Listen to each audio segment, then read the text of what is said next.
भगवान बुद्ध का मार्ग संदेह के स्वीकार से शुरू होता है। क्या उनका युग भी आज के युग जैसा ही बुद्धिवादी था, संदेहवादी था? और क्या आज के समय में धम्मपद सबसे ज्यादा प्रासंगिक है? नहीं, बुद्ध का युग तो बुद्धिवादी नहीं था, न ही संदेहवादी था। बुद्ध अपने समय से बहुत पहले पैदा हुए थे। अब ठीक समय था बुद्ध के लिए, 2500 साल बाद। बुद्ध जैसे व्यक्ति सदा ही अपने समय के पहले होते। जमाने को बड़ी देर लगती है उस जगह पहुंचने में जो बुद्ध पुरुषों को पहले दिखाई पड़ जाता है। बुद्धत्व का अर्थ है देखने की ऊंचाइयां। जैसे कोई पहाड़ पर चढ़ के देखे, दूर सैकड़ों मील तक दिखाई पड़ता है, और जैसे कोई जमीन पर खड़े होकर देखे तो थोड़ी ही दूर तक आंख जाती है। बुद्ध पुरुष सदा ही अपने समय के पहले होते हैं, और इसलिए बुद्ध पुरुषों को सदा ही उनका समय, उनका युग इनकार करता है, अस्वीकार करता है। बुद्ध ने जो बातें कही हैं, अभी भी उनके लिए पूरा पूरा समय नहीं आया। कुछ आया है, अभी भी पूरा नहीं आया। समझने की कोशिश करें। बुद्ध ने एक ऐसे धर्म को जन्म दिया जिसमें ईश्वर की कोई जगह नहीं। एक ऐसी प्रार्थना सिखाई जिसमें परमात्मा का कोई स्थान नहीं। अड़चन है, आज भी अड़चन है। आज भी तुम बिना परमात्मा के प्रार्थना कैसे करोगे? आज भी तुम्हें कठिनाई होगी। प्रार्थना बिना परमात्मा की होगी कैसे? तुम वस्तु में आधार खोजते हो, बाहर सहारा खोजते हो। परमात्मा भी बाहर ही तुम कल्पित करते हो। तुम्हें प्रार्थना भी करनी हो, प्रार्थना तो भीतर की भाव दशा है, उसके लिए भी बाहर कोई निमित्त चाहिए। बुद्ध ने सब निमित्त छोड़ा लिए। बुद्ध ने कहा प्रार्थना पर्याप्त है, परमात्मा की कोई जरूरत नहीं। अभी भी देर है मनुष्य के इतने धार्मिक होने में जहां प्रार्थना परमात्मा के बिना पर्याप्त होगी। इसका अर्थ हुआ कि मनुष्य परिपूर्ण रूप से अंतर्मुखी हो। यह परमात्मा की बात भी बाहर देखने की ही बात है। जब भी तुम परमात्मा शब्द का उपयोग करते हो तब तुम्हारी आंख बाहर गई। यहां तुमने कहा परमात्मा, वहां मंदिर बने। यहां तुमने कहा परमात्मा, वहां प्रतिमा बनी। इधर तुम्हारे मन में परमात्मा का ख्याल आया कि कहीं आकाश में तुम्हारी आंख उसे खोजने लगी। कहा परमात्मा, और परमात्मा एक व्यक्ति हो गया, सृष्टा, पृथ्वी को, जगत को बनाने वाला हो गया। फिर तुम झुकते हो। तुम किसी के सामने झुकते हो, तुम्हारा झुकना शुद्ध नहीं। तुम मजबूरी में झुकते हो, झुकना तुम्हारा आनंद नहीं। तुम कारण से झुकते हो, अकारण नहीं। बुद्ध ने कहा प्रार्थना पर्याप्त है, प्रतिमा की कोई जरूरत नहीं। झुकना इतना आनंदपूर्ण है कि किसी के सामने झुकने का बहाना भी क्यों खोजना। इसे थोड़ा समझो, कठिन है, बड़ी दूर की बात है। अभी भी युग आया हुआ नहीं मालूम होता। रोज किताबें बुद्ध पर लिखी जाती हैं। करीब करीब सभी किताबें जो बुद्ध पर लिखी जाती हैं वो यही परेशानी अनुभव करते हैं लेखक उनके, कि धर्म और बिना ईश्वर के तो फिर नास्तिकता क्या है। बुद्ध ने एक ऐसा धर्म दिया जिसमें नास्तिक होकर भी तुम धार्मिक हो सकते हो।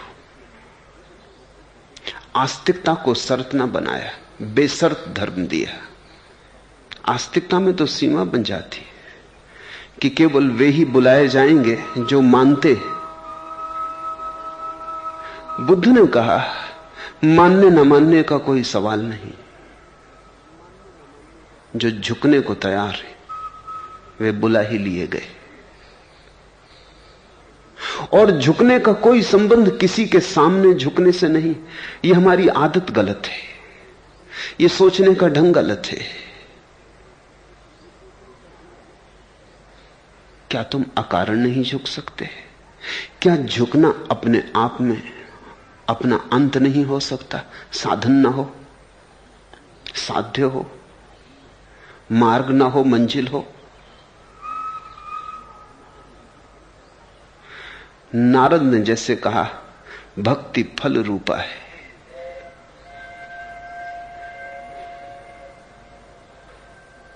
क्या झुकना अपने आप में साध्य रूप नहीं हो सकता? किसी के सामने? बुद्ध कहते हैं कोई सामने होगा तो तुम पूरे झुक ही कैसे पाओगे? अड़चन पड़ेगी, किसी की मौजूदगी बाधा डालेगी, तुम पूरे मुक्त ना हो पाओगे। दूसरे की मौजूदगी सीमा बनाएगी, कटघरा खड़ा करेगी, दूसरा देखता है। बुद्ध ने कहा अगर परमात्मा है तो मनुष्य कभी स्वतंत्र ना हो पाएगा। मोक्ष कैसे होगा? दूसरा बना ही रहेगा, बना ही रहेगा, दूसरा देखता ही रहेगा, उसकी आंखें टकटकी तुम पर लगी ही रहेगी, तुम कभी खुल के सहज ना हो पाओगे। बुद्ध ने एक धर्म दिया जो परमात्मा से मुक्त है। बुद्ध ने एक मोक्ष दिया जिसमें परमात्मा की कोई आवश्यकता नहीं। इतनी ऊंचाई पर कोई धर्म कभी नहीं पहुंचा। थोड़ा सोचो तो, धर्म की इतनी ऊंचाई कि परमात्मा भी अनावश्यक हो जाए, प्रार्थना की इतनी बुलंदी कि परमात्मा भी आवश्यक न रह जाए। झुकना अपने आप में इतना परिपूर्ण आनंद है कि इसे दूसरे के सहारे की जरूरत नहीं। सहज स्फूर्त आत्मभाव। लेकिन अगर यहीं तक बात होती तो इतनी बात तो महावीर ने भी कर दी थी। बुद्ध की कुछ विशेषता न थी और महावीर बुद्ध से कुछ वर्ष पहले उम्र में बुजुर्ग थे, कोई 30-40 साल बड़े थे। ये बात तो महावीर ने कह दी थी और महावीर ने कोई नई बात न कही थी। जैन परंपरा में महावीर के पहले 23 तीर्थंकर और हो चुके थे। बड़ी पुरानी परंपरा थी, ईश्वर रहित धर्म की भी छोटी धारा थी। जैन कभी बड़े विस्तार रूप में नहीं फैल पाए, फैल नहीं सकते, उनका भी ठीक समय नहीं आया। उनकी भी बात बड़ी समय के पहले हो गई, क्षीण धारा रही, लेकिन थी। ये कोई नई बात ना थी। अगर बुद्ध ने इतना ही कहा होता तो बुद्ध भी जैन धारा के एक अंग हो जाते। लेकिन बुद्ध ने बुलंदी और भी ऊंची ली, बुद्ध ने पंख और भी बड़े आकाश की तरफ उठाए और बुद्ध ने ऐसी बात कही जिसको समझना तो दूर, कोई कहेगा इस पे भी भरोसा नहीं आता। बुद्ध ने कहा आत्मा भी नहीं, परमात्मा तो है ही नहीं। जिसकी तुम प्रार्थना करो वो तो है ही नहीं, जो प्रार्थना करता है वो भी नहीं, सिर्फ प्रार्थना ही है। जिससे तुम प्रेम करो वो तो है ही नहीं, जो प्रेम करता है वो भी नहीं है, प्रेम पात्र भी नहीं है, प्रेमी भी नहीं है। ध्यान का विषय भी नहीं है और ध्यानी भी नहीं है, बस ध्यान है। दोनों किनारे नहीं है, द्वैत बिल्कुल नहीं है, द्वंद्व बिल्कुल नहीं है। बुद्ध ने कहा शून्य है, न परमात्मा है न प्रार्थी। परमात्मा के कारण बाधा पड़ती, और तुम परमात्मा को तब तक न छोड़ पाओगे जब तक तुम हो। तुम्हारे कारण भी बाधा पड़ती। अब इसे हम समझें। जब तक तुम हो तब तक तुम ये न मान पाओगे कि परमात्मा नहीं। तुम्हारे होने की धारणा में ही परमात्मा के होने की धारणा का बीजारोपण है। मैं हूं तो तू भी होगा। इस विराट तू का नाम ही परमात्मा है। अगर तू नहीं है तो मैं कैसे हो सकता हूं? मैं और तू साथ साथ ही सार्थक है, अलग अलग व्यर्थ हो जाते। तो बुद्ध ने पहले तो कहा परमात्मा नहीं, वहां तक महावीर का संग साथ रहा। इसलिए जैन बुद्ध को महात्मा कहते, भगवान नहीं। आदमी भला है, थोड़ी दूर तक गया है, महात्मा है। भगवान नहीं, अभी पूरा नहीं पहुंचा है। आधी बात तक तो साथ गया है, फिर इसका मार्ग अलग हो गया है, फिर इसने तो जड़ ही तोड़ दी। परमात्मा नहीं था ये तो कहा ही, आत्मा भी नहीं। इसने होने की धारणा ही बदल दी। इसने होने की सब सीमाएं उखाड़ दी। बड़ी अड़चन होती है बुद्धि को, कुछ भी नहीं है तो फिर इतना सब है और इस सब के नीचे कुछ भी नहीं है। और बुद्ध कहते हैं ये सब जो है, इस सब के भीतर कहीं भी कोई सीमा नहीं। ये विराट है, लेकिन ये विराट कहीं भी बटा हुआ कटा हुआ नहीं। न मैं में बटा है, न तू में बटा है। अविच्छिन्न है ये धारा। इसमें आत्मा कहीं भी नहीं है। इसमें कहीं भी मैं कहने की गुंजाइश नहीं है। जहां मैं कहा वहीं असत्य हुआ। और ये जो बातें बुद्ध ने कही, ये कोई दार्शनिक की बातें ना थी, एक अनुभव सिद्ध पुरुष के वचन थे। तुम भी जब गहरे ध्यान में जाओगे तो न परमात्मा को पाओगे, न स्वयं को पाओगे। अस्तित्व होगा निर्विकार, जिस पे कोई सीमा न होगी, कोई सरहद न होगी।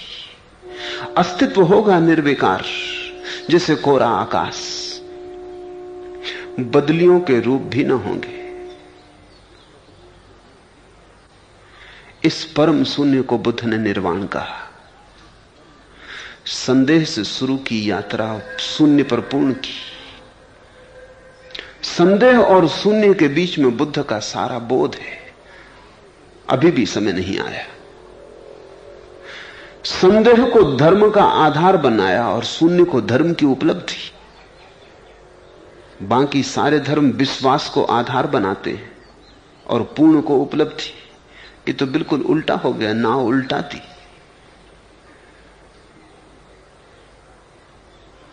इतने उल्टे धर्म को समझने के लिए बड़ी गहन प्रज्ञा चाहिए। सीधा सीधा धर्म समझ में नहीं आता। जहां विश्वास से शुरुआत होती है और जहां पूर्ण पर अंत होता है, सीधा सीधा धर्म भी समझ से छूट छूट जाता है। जो तुमसे ज्यादा मांग भी नहीं कहता, कहता सिर्फ श्रद्धा करो, वो भी नहीं हो पाता। हम ऐसे अभागे, उतना भी नहीं सकता। श्रद्धा ही करने को कहता है साधारण धर्म, मान लो, खोज की बात ही नहीं कहता। बुद्ध कहते हैं मानने से न चलेगा, बड़ी खोज करनी पड़ेगी। पहले कदम के पहले भी बड़ी यात्रा है। साधारण धर्म कहता है पहला कदम बस तुम्हारे भरोसे की बात है, उठा लो, इससे ज्यादा कुछ करना नहीं, तुमसे ज्यादा मांग नहीं करता है। लेकिन बुद्ध का धर्म तो तुमसे पहले कदम पर पहुंचने के लिए भी बड़ी लंबी यात्रा की मांग करता है। वो कहता है संदेह की प्रगाढ़ अग्नि में जलना होगा, क्योंकि तुम जो भरोसा करोगे वो तुम ही करोगे ना। तुम जो भरोसा करोगे वो तुम्हारी बुद्धि ही करेगी ना। तुम्हारी बुद्धि अगर बाधा है तो तुम्हारी बुद्धि से आया भरोसा सीढ़ी कैसे बनेगा। तुम्हारी बुद्धि में ही अगर रोग है तो उस रोग से जन्मे हुआ विश्वास भी बीमारी ही होगा। इसलिए तो सारी दुनिया पर मंदिर हैं, मस्जिद हैं, गुरुद्वारे, इतना विश्वास फैला हुआ है। लेकिन कहीं खबर मिलती धर्म की, कहीं सुगंध उठती धर्म की, कहीं दिए जलते धर्म के। गहन अंधकार है, कहीं कोई चिराग नहीं। मंदिर अंधेरे पड़े। मंदिर अंधेरे ही नहीं पड़े, अंधेरे के सुरक्षा स्थल बन गए। मस्जिदों में अंधेरा शरण पा रहा है। आस्था के नाम पर सब तरह के पाप पलते, विश्वास के नीचे सब तरह का झूठ चलता है। धर्म पाखंड है, क्योंकि शुरुआत में ही चूक हो जाती। पहले कदम पर ही तुम कमजोर पड़ जाते हो, पहले कदम पर ही साहस से खोज नहीं करते। तुम्हारा विश्वास तुम्हारा ही होगा, तुम्हारा विश्वास तुम्हें तुमसे पार ना ले जा सकेगा। इसलिए बुद्ध ने कहा, तोड़ो विश्वास, छोड़ो विश्वास, सब धारणाएं गिरा देनी, संदेह की अग्नि में उतरना है। तो साहस ही चाहिए, खोजी चाहिए, अन्वेषक चाहिए, अभियान पर जाने की जिनकी क्षमता हो, चुनौती स्वीकार करने का जिनके भीतर साहस हो। और बुद्ध कहते हैं आश्वासन कोई भी नहीं है, क्योंकि कौन तुम्हें आश्वासन दे। यहां कोई भी नहीं है जो तुम्हारा हाथ पकड़े, अकेले ही जाना है। मरते वक्त भी बुद्ध ने कहा, अपदीपो भव, अपने दिए बनो। मैं मरा तो रो मत। मैं कौन हूं? ज्यादा से ज्यादा इशारा कर सकता था, चलना तुम्हें था। मैं रहूं तो तुम्हें चलना है, मैं जाऊं तो तुम्हें चलना है। मेरे ऊपर झुको मत, मेरा सहारा मत लो, क्योंकि सब सहारे अंततः तुम्हें लंगड़ा बना देते। सब सहारे अंततः तुम्हें अंधा बना देते। सहारे धीरे धीरे तुम्हें कमजोर कर जाते। वैसाखियां धीरे धीरे तुम्हारे पैरों की परिपूर्ति हो जाती, फिर तुम पैरों की फिक्र ही छोड़ देते हो। बुद्ध ने कहा, संदेह करो। बुद्ध का धर्म वैज्ञानिक है। संदेह विज्ञान का प्राथमिक चरण है। इसलिए भविष्य में जैसे जैसे लोक मानस वैज्ञानिक होता जाएगा, वैसे वैसे समय बुद्ध के अनुकूल होता जाएगा। जैसे जैसे वैज्ञानिक चित्त का विस्तार होगा, जैसे जैसे लोग सोचने और विचारने की गहनता में उतरेंगे और उधार और बासे विश्वास न करेंगे, हर किसी की बात मान लेने को राजी न होंगे, बगावत बढ़ेगी, लोग हिम्मती होंगे, विद्रोही होंगे, वैसे वैसे बुद्ध की बात लोगों के करीब आने लगेगी। पश्चिम में आज जितना बुद्ध का आदर है किसी और का नहीं, जीसस का भी नहीं। साधारण आदमियों की बात छोड़ दे, लेकिन पश्चिम में जो भी विचारक हैं, चिंतक हैं, वैज्ञानिक हैं, उनके मन में बुद्ध का आदर रोज बढ़ता जाता है। बाकी लोगों के आदर रोज कम होते जाते हैं। बाकी लोग हारती बाजी लड़ रहे हैं, बुद्ध बिना लड़े जीतते चले जाते हैं। क्योंकि जो बड़ी बात बुद्ध ने कही वो ये कि हम तुमसे मानने को नहीं कहते, खोजने को कहते हैं। ये सूत्र है विज्ञान का। जब खोज लेंगे तो मानेंगे, बिना खोजे कैसे मान लेंगे? किसी दूसरे के बताए कहीं सत्य मिला है? सत्य इतना सस्ता नहीं। सत्य कोई संपत्ति नहीं है कि पिता मरे और बेटे के नाम वसीयत कर जाए। नहीं, सत्य कोई प्रसाद है कि गुरु अनुकंपा करे और दे दे। देने लेने की बात ही नहीं, खोजना पड़ेगा, कंटकाकीर्ण मार्गों पर चलना पड़ेगा। लहू लुहान, थके हारे पहुंच जाओ सौभाग्य। जरूरी नहीं है कि पहुंच ही जाओ, क्योंकि भटकाव बहुत है, खाई खड्ड बहुत है। भ्रमजाल बहुत है, माया मरीचिकाएं बहुत है, कहीं भी खो जा सकते हो। और तुम्हारे भीतर भी कमजोरियां बहुत हैं। थक जाओ तो कहीं भी भरोसा करके रुक सकते हो। किसी भी मंदिर के सामने, किसी भी मस्जिद के सामने पस्त हिम्मत, थके हारे सिर झुका सकते हो। इसलिए नहीं कि तुम्हें कोई जगह मिल गई जहां सिर झुकाने का मुकाम आ गया था, बस सिर्फ इसलिए कि अब तुम थक गए, अब और नहीं खोजा जाता। तुम ख्याल करना, तुम्हारे झुकने में कहीं पस्त हिम्मती तो नहीं, कहीं सिर्फ हार गए, पराजित हो गए, ऐसा तो नहीं।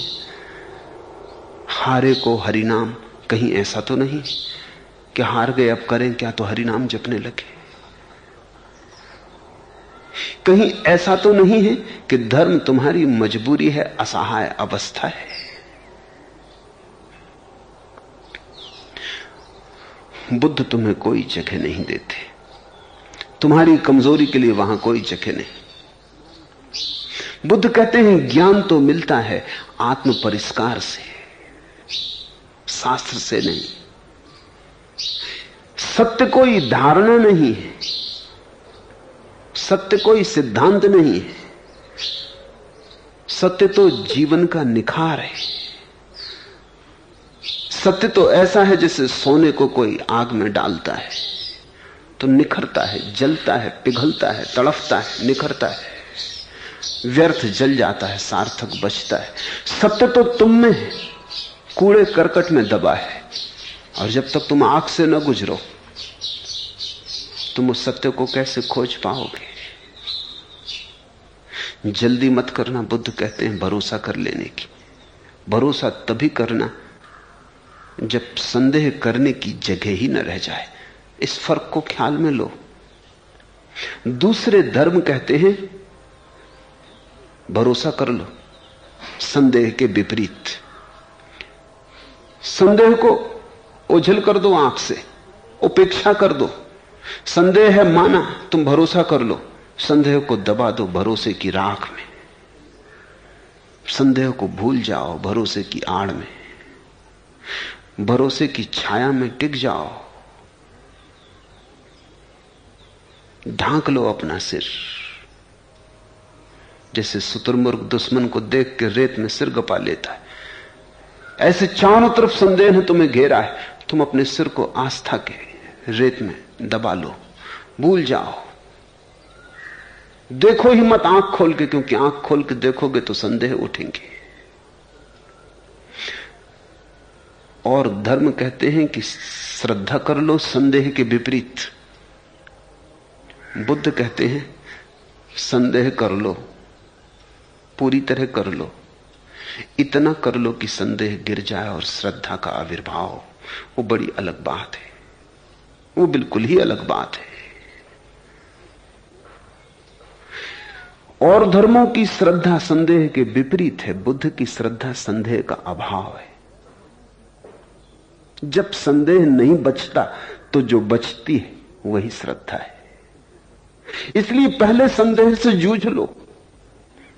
अगर संदेह के रहते श्रद्धा कर ली तो ऊपर ऊपर श्रद्धा होगी, भीतर भीतर संदेह होगा, और जो भीतर है वही निर्णायक है। किसे धोखा देना है, ऊपरी वस्त्रों से कुछ भी ना होगा।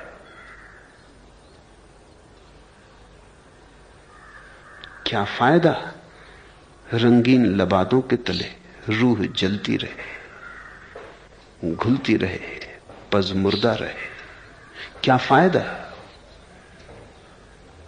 वो तुम्हारे भीतर जो दबा है वही तुम हो। बुद्ध कहते हैं उसे बाहर निकाल लो। उससे छुटकारा पाने का एक ही उपाय है, उसे रोशनी में ले आओ। ऐसा नहीं कि बुद्ध श्रद्धा के विरोधी, वस्तुतः तो बुद्ध ही श्रद्धा के पक्षपाती, लेकिन उनकी श्रद्धा हिम्मतवर की श्रद्धा है, कमजोर की नहीं, कायर की नहीं। उनकी श्रद्धा साहसी की, दुस्साहसी की श्रद्धा है। उनकी श्रद्धा वैज्ञानिक की श्रद्धा है, अंधविश्वासी की नहीं। अभी समय नहीं आया। आता लगता है। पहली पगध्वनियां सुनाई पड़ने लगी, पहली किरण सुबह की फूटी, उनका समय आता लगता है। भविष्य बुद्ध का है। जब राम और कृष्ण क्राइस्ट और जरथुस्त्र के दिए बुझने बुझने को होंगे,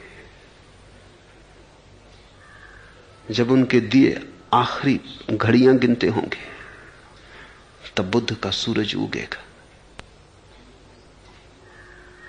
बुद्ध इस पृथ्वी पर रहने वाले हैं। ऐसी तो घड़ी की मैं कल्पना कर सकता हूं जब लोग जीसस को भूल जाएं, इसकी संभावना है। ऐसी घड़ी की कल्पना भी करनी मुश्किल है जब बुद्ध को भूल जाएं, क्योंकि रोज रोज लोग चिंतनशील बनेंगे, रोज रोज हिम्मतवर होंगे, रोज रोज आदमी बड़ा हो रहा है, प्रौढ़ हो रहा है, बचपने की बातें खो रही हैं। तो आज नहीं कल, कल नहीं परसों बुद्ध के दिन करीब आते चले जाएंगे, आ ही रहे। बुद्ध ने एक अनूठी श्रद्धा को जन्म दिया है। श्रद्धा की बात ही नहीं की, क्योंकि श्रद्धा की बात क्या करनी। जब बीमारी नहीं होती तो तुम स्वस्थ होते हो, जब संदेह नहीं होता तो तुम श्रद्धालु होते हो। तो बुद्ध कहते हैं श्रद्धा का आरोपण नहीं करना है, न श्रद्धा का आचरण करना है, न श्रद्धा का अनुशासन अपने ऊपर थोपना है। श्रद्धा की बात ही भूल जाओ, तुम तो ठीक संदेह कर लो, क्योंकि संदेह करने से ही मिटता है, संदेह कर करके ही जाता है। जो नहीं करता उसमें ही बचा रहता है, जो कर लेता है वो एक ना एक दिन संदेह की सीमांत पर आ जाता है। तर्क तर्क से ही जाता है, जैसे कांटे कांटे से निकाले जाते हैं और जहर जहर से मिटाया जाता है। तर्क तर्क से ही जाता है, तर्क ठीक से ही कर लो।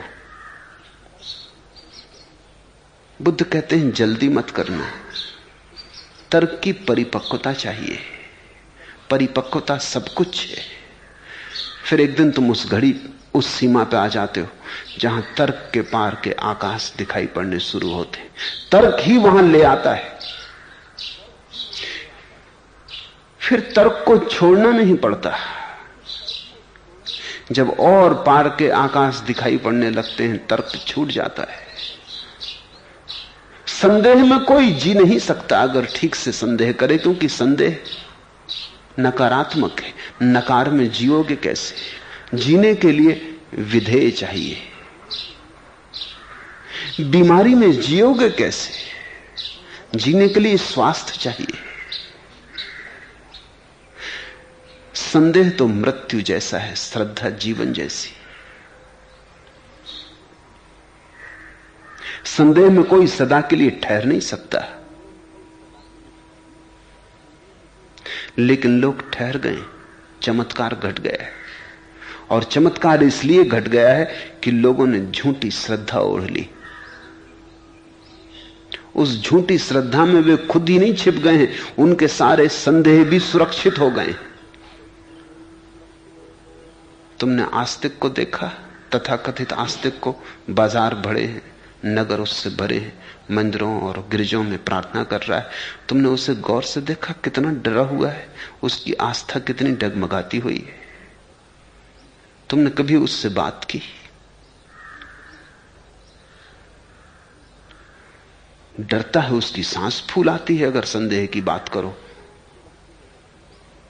अगर प्रार्थना करते तो मुझसे पूछो कि सच में तुम्हें पक्का भरोसा है कि ईश्वर है? मेरे एक शिक्षक थे, बूढ़े हो गए। जब गांव जाता था उनके पास जाता था।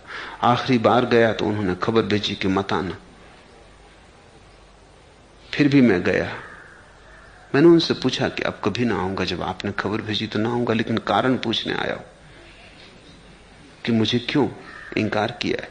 वो कहने लगे, इंकार का कोई कारण नहीं, वर्षों तुम्हारी प्रतीक्षा करता हूं जब आते हो, लेकिन अब डरने लगा हूं। तुम्हारी बातों से संदेह पैदा हो जाता, मंत्र लड़खड़ाने लगते। अब मौत मेरी करीब है, अब मुझे आस्था से मर जाने दो। मैंने कहा, यह आस्था जो इतनी लड़खड़ाती है, जो जिंदगी में भी जिंदा नहीं है, ये मौत में काम आएगी। ये मंत्र जो इतने लड़खड़ाते हैं, जिनकी कोई जड़ें नहीं, जो मेरे हिलाए हिल जाते, ये कितने दूर साथ देंगे मौत में, ये कहां तक साथ जाएंगे। तब तो मैंने कहा मुझे आना ही पड़ेगा। फिर अब मैं तुम्हारे इंकार को न सुनूंगा, आता ही रहूंगा, क्योंकि मौत करीब है, इसलिए जल्दी करो। जिंदगी यूं ही गंवाई। इन संदेहों से छुटकारा हो सकता था, इनको तुम छुपाए बैठे रहे। इनको तुमने पानी दिया, इनको तुमने भोजन दिया, इनको तुमने बचाया। तुम्हारी आस्था इनके लिए शक्तिदायी हुई। तुम्हारी आस्था ने इनके ऊपर कंबल लपेटा। ये मुरझा गए होते, ये मर गए होते, लेकिन तुमने इन्हें न मरने दिया। और अब मौत करीब आती है, तुम मरने के करीब हो तो भी तुम इनको बचा रहे हो। अब तो जल्दी करो, अब तो इनको उभर आने दो। कोई हर्जा नहीं कि तुम संदेह करते हुए ही मर जाओ। उतना साहस तो कम से कम साथ होगा, उतना आत्मविश्वास तो कम से कम साथ होगा। उस परमात्मा के सामने प्रार्थना करते हुए मर रहे हो जिस पे तुम्हें भीतर भरोसा ही नहीं। तुम्हारी प्रार्थना झूठी, तुम्हारा प्रेम झूठा। झूठ से कहीं कोई सत्य तक पहुंचा है? बुद्ध ने संदेह दिया, इसलिए नहीं कि बुद्ध का युग बुद्धिवादी था, नहीं, बुद्ध बुद्धिवादी थे। वो प्रगाढ़ संदेह से ही श्रद्धा तक पहुंचे थे। उन्होंने लंबे और कठिन मार्ग से यात्रा की थी, लेकिन लंबे और कठिन मार्ग से ही यात्रा होती है, कोई शॉर्टकट है ही नहीं। तुम जिसको श्रद्धा माने हो वो शॉर्टकट है। तुम बिना गए, बिना कहीं पहुंचे, बिना कुछ हुए श्रद्धा कर लियो। तुम्हारी श्रद्धा नपुंसक है। तुम जानते हो भली भांति, इसलिए तुम ऐसे लोगों की बातें सुनते फिरते हो जहां तुम्हारी श्रद्धा में थोड़ा बल आ जाए, थोड़ी ताकत आ जाए। तुम भयभीत हो। तुम्हारे शास्त्रों में लिखा है नास्तिकों की बातें मत सुनना। नास्तिक कुछ कहे तो कान में अंगुलियां डाल लेना। इन शास्त्रों को छुट्टी दो, ये शास्त्र कमजोरी सिखाते। ये शास्त्र परमात्मा तक कैसे ले जाएंगे? जो आस्था इतनी डरपोक हो कि नास्तिक की बात सुनने से कपती हो, इससे तो नास्तिक बेहतर। कम से कम उसके शास्त्रों में कहीं तो नहीं लिखा है कि आस्तिक की बात सुनने से डरना। लगता है उसकी नास्तिकता में उसका भरोसा ज्यादा है तुम्हारी आस्तिकता से। और जिस पर तुम्हें ही भरोसा नहीं, उससे क्या सिद्ध हो सकता है? तो ध्यान रखना, बुद्ध ने संदेह दिया। संदेह प्रक्रिया है श्रद्धा को पाने की। संदेह करते करते तुम संदेह से मुक्त हो जाते हो। संदेह में चलते चलते तुम उस जगह आ जाते हो जहां श्रद्धा का सूरज उगता है।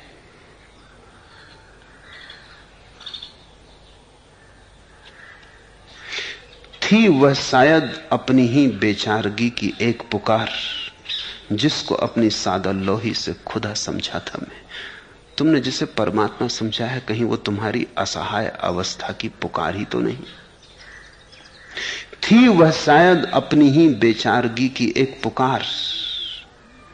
असहाय अवस्था में भयभीत, पीड़ित, दुखी आदमी परमात्मा को पुकारने लगता है। कहीं वो तुम्हारी बेचारगी की पुकार ही तो नहीं? जिसको अपनी सादा लोही से खुदा समझा था मैं, जिसको अपनी नासमझी से, बालपन से तुमने परमात्मा समझा है, वो कहीं असहाय अवस्था की पुकार ही तो नहीं? जिसको तुमने झुकना समझा है, वो कहीं तुम्हारे कपते और भयभीत पैरों की कमजोरी ही तो नहीं? जिसको तुमने समर्पण समझा है वो कहीं तुम्हारी कायरता ही तो नहीं। समर्पण के लिए संकल्प चाहिए, झुकने के लिए खड़े होने वाला बल चाहिए। परमात्मा को पुकारने के लिए बेचारगी नहीं, भीतर की एक असहाय अवस्था नहीं, भीतर का परम संतोष, परम अहोभाव चाहिए।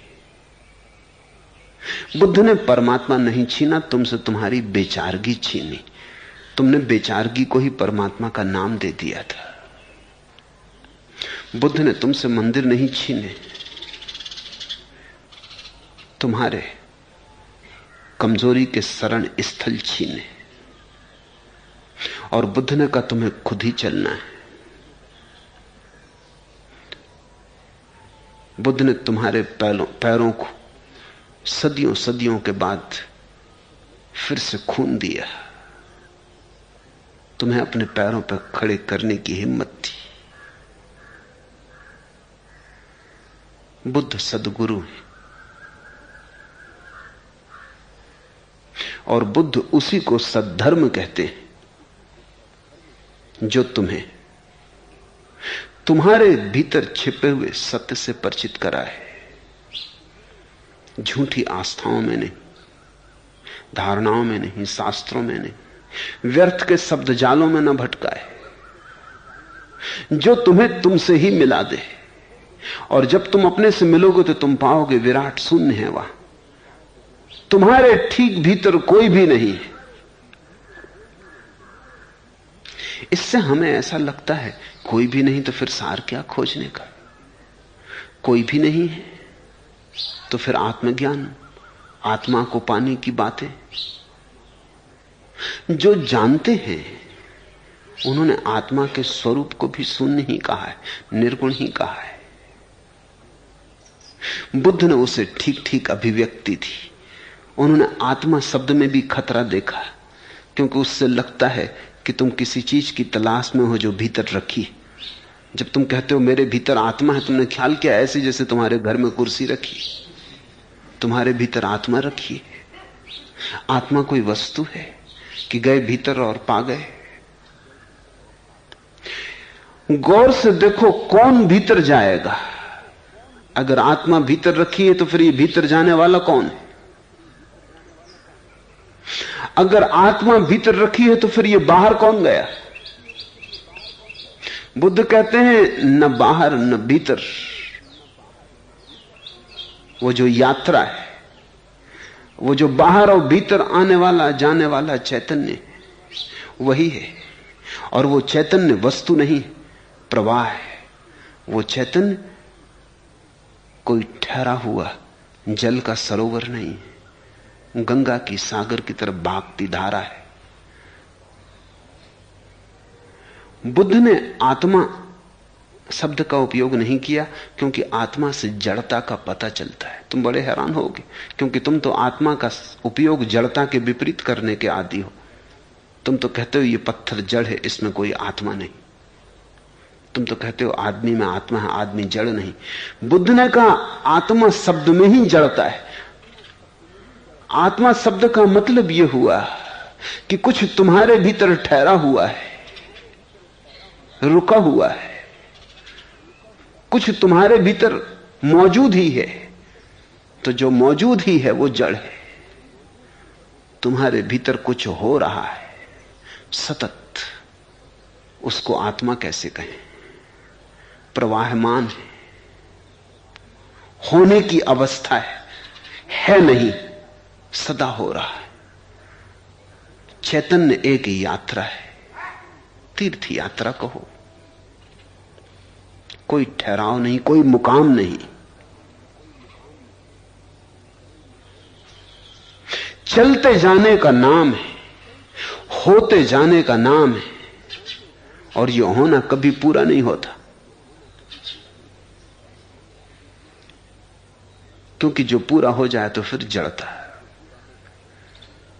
इसलिए बुद्ध की बात को समझना कठिन है, बुद्ध हुए बिना समझना कठिन है। लेकिन बुद्ध कहते हैं मानना मत, समझना हो तो तैयारी रखना यात्रा की, मानना हो तो किसी और द्वार पर जाके सो रहना, बुद्ध का द्वार तुम्हारे लिए नहीं। भगवान बुद्ध का मार्ग संदेह के स्वीकार से शुरू होता है। क्या उनका युग आज के युग के जैसा ही बुद्धिवादी था? नहीं, युग से कोई संबंध नहीं। बुद्ध अपने युग के बहुत पहले आ गए थे। बुद्ध पुरुष सदा ही अपने युग के पहले होते। बुद्ध पुरुष कभी भी समसामयिक नहीं होते, कंटेम्पररी नहीं होते, जहां होते हैं वहां से आगे होते। इसलिए जब भी होते हैं, जहां भी होते हैं, वहीं समझे नहीं जाते। वो जो भी कहते हैं वही दीवालों पर पड़ता है, कानों पर नहीं। वो जो भी बताते हैं अंधी आंखों पे पड़ता है, आंखों पे नहीं। हम उन्हें सुन लेते हैं, समझ नहीं पाते। इतना ही होता तो भी कुछ बुरा नहीं था, हम उन्हें गलत समझ पाते।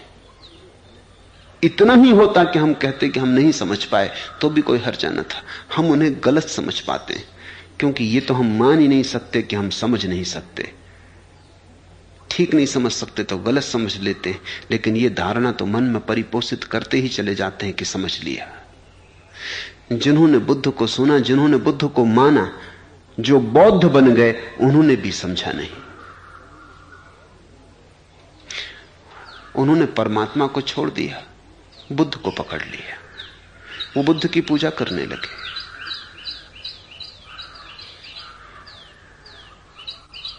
बात कुछ बनी नहीं।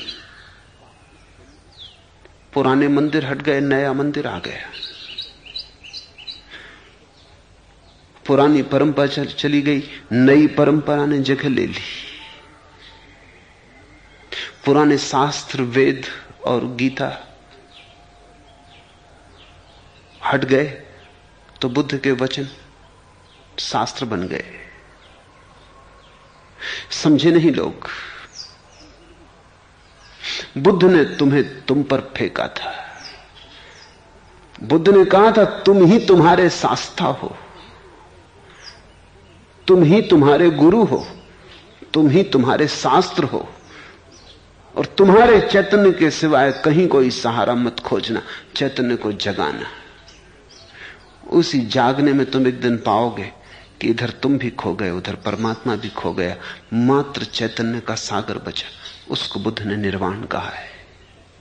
जहां बूंद सागर से एक हो जाती, जहां बूंद पाती है कि सागर ही है। लेकिन बुद्ध ने सभी शब्द नकारात्मक उपयोग किए, वो भी तुम्हारी वजह से। कोई अड़चन न थी कि वो शून्य की जगह पूर्ण कह देते, कोई अड़चन न थी।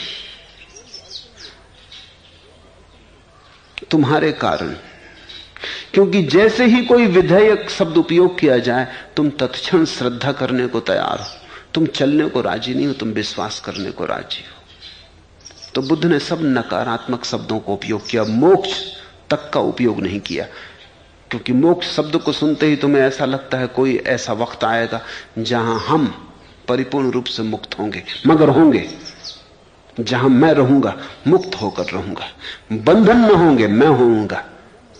बुद्ध ने कहा तुम ही बंधन हो। जब बंधन न होंगे तो तुम भी न होगे। कुछ होगा जिसका तुम्हें कोई भी पता नहीं, उसे मैं मत कहो। और आज कोई उपाय नहीं है उसे समझने का। आज तक तो तुमने जो जाना है वो बंधन ही बंधन जाने। अब तक तो तुम बंधनों का जोड़, तुम एक कारागृह हो। तो बुद्ध ने कहा मैं मुक्त होकर रहेगा, ऐसा नहीं, मैं से मुक्ति हो जाएगी। इसलिए बुद्ध ने मोक्ष शब्द का उपयोग न किया, नया शब्द गढ़ा, निर्वाण। निर्वाण का अर्थ होता है जैसे तुम दिए को फूंक देते हो, दिया बुझ जाता है, तो कहते हैं दिए का निर्वाण हो गया। निर्वाण का अर्थ है जैसे दिया बुझ जाता है, फिर तुम खोज के भी ना पा सकोगे कि ज्योति कहां गई। तुम फिर बता ना सकोगे पूरब गई ज्योति की पश्चिम गई। फिर तुम बता ना सकोगे कि आकाश में ठहर गई कि पाताल में ठहर गई। फिर तुम कह ना सकोगे कहां है ज्योति, विराट में खो गई, नहीं हो गई। तो बुद्ध ने एक अनूठा शब्द गढ़ा, निर्वाण। निर्वाण के दो अर्थ हैं। एक अर्थ है दिए का बुझ जाना, जैसे दिया बुझ गया ऐसे ही तुम बुझ जाओगे। फिर मत पूछो कि कहां रहोगे, मोक्ष में, स्वर्ग में, परियों से घिरे, परियों के झुरमुट में, कल्पतरु के नीचे बैठे, जो जो वासनाएं त्यागनी थी उनका भोग करते हुए, या नरक में पापों का कष्ट दंड पाते हुए। कहां होगे? बुद्ध ने कहा मत पूछो ये बात। जैसे दिया बुझ जाता निर्वाण में, ऐसे ही तुम बुझ जाओगे। निर्वाण का दूसरा अर्थ होता है, वाण का अर्थ होता है वासना, निर्वाण का अर्थ होता है वासना का बुझ जाना। जैसे दिया बुझ जाता है ऐसी वासना बुझ जाएगी। और तुम एक वासना हो। दूसरे धर्म कहते हैं कि तुम अलग हो, वासनाओं ने तुम्हें घेरा। बुद्ध कहते हैं तुम सभी वासनाओं का जोड़ मात्र हो। ये बड़ा क्रांतिकारी विचार है। दूसरे धर्म कहते हैं तुम हो और वासनाएं हैं। बुद्ध कहते हैं वासनाएं हैं, उनके जोड़ का नाम तुम हो। जैसे हम लकड़ियों का एक गट्ठर बांधते हैं,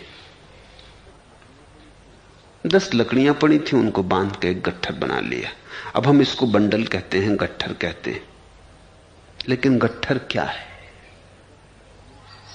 10 लकड़ियों से कुछ अलग। 10 लकड़ियां इकट्ठी हैं, एक एक लकड़ी बाहर निकाल लो तो पीछे गट्ठर बचेगा।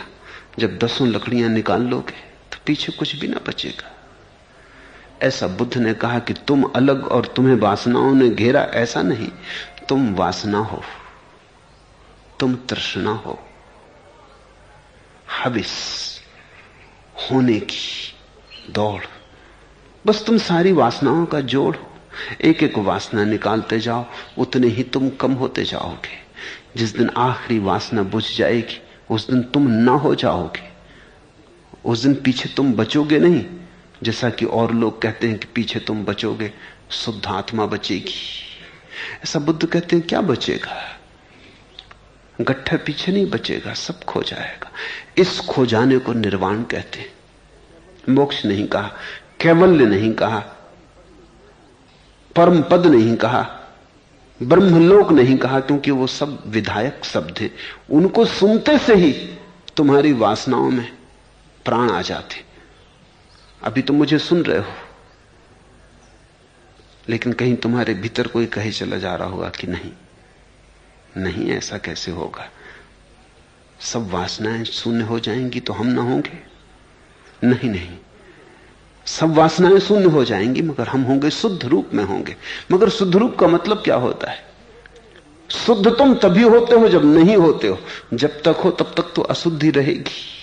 होना ही अशुद्धि है। बुद्ध ने बड़ी बारीक बात कही, बारीक से बारीक जो कभी किसी ने कही थी। फिर उस पर कोई और परिष्कार नहीं हो सका, हो भी ना सकेगा। बुद्ध ने आखिरी बात कही।